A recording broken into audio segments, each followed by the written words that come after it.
Hello everybody, the Lawn Gnome is here. So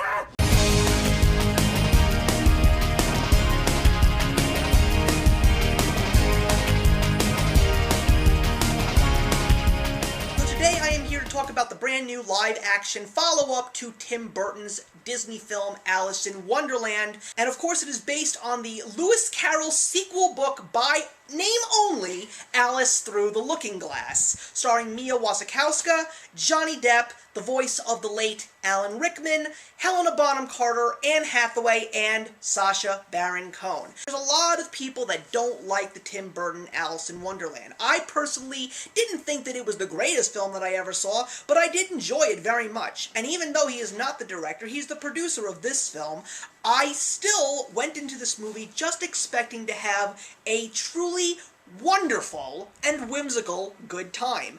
And believe it or not, I did in fact get it. I really enjoyed Alice Through the Looking Glass. I may think that it is better than the original film. It is a much more structured story, very easy to follow as opposed to the original, which kind of was all over the place, but you got the plot in the end. Basically, Alice has another dilemma in the real world, and she of course feels that it's time to escape back to the wonderful and crazy world that is Underland in this film, but of course we all know that it is Wonderland, and there is a brand new mission that she has to actually take on, and that is the fact that the Mad Hatter is in deep peril, and it all involves time travel. Yeah, that's right, time travel. So I do enjoy a good time travel film. And this movie had lots of very funny moments, some great exciting moments, as well as even a couple of tearjerkers. I'm going to say this right now, there was actually someone in my theater that was crying. I could actually hear the woman crying towards the end of the film, and I was quite surprised that that movie struck a chord with her. But then again, why wouldn't it? It's not a bad movie at all. There was a certain scene in this movie, and I'm not going to give it away, of course. There is just a point in time where there is just a laugh a minute based on hysterically cheesy puns. But one of the few things that was very impressive about this movie is the fact that there was some character development on the White Queen and the Queen of Hearts, as well as the Mad Hatter himself, and I was very impressed that they actually took this route to give us this, because it really moved the plot very well. Sacha Baron Cohen coming in to play Time was probably one of the best things that they could have done for this movie. He was incredibly charismatic in this movie, even though he looks like he's as stiff as a board. Having him chasing Alice throughout the entire movie was just so exciting. Yeah, a lot of people can say, oh, it's CGI, it's very cheesy, but you know something? Think about the whole concept of Wonderland. It's supposed to be like it's something out of a dream, and CGI can make it look like it is something out of a dream.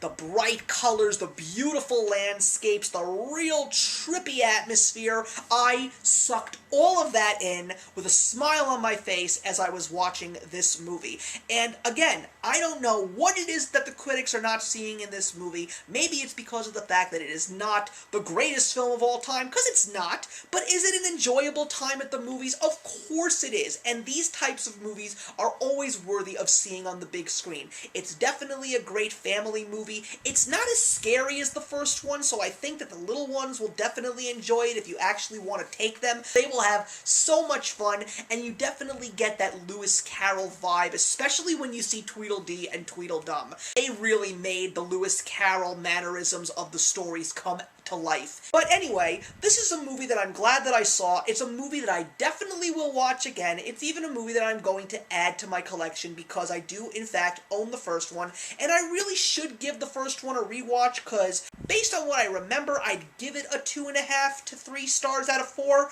but for Alice Through the Looking Glass, I'm going to give it a very solid and fun 3 stars out of 4. So thank you very much for watching, everybody. Please put your comments in the box below, and let me know your thoughts on Alice Through the Looking Glass, and let's have a discussion. And I'll see you in the next one. Actions speak louder than words.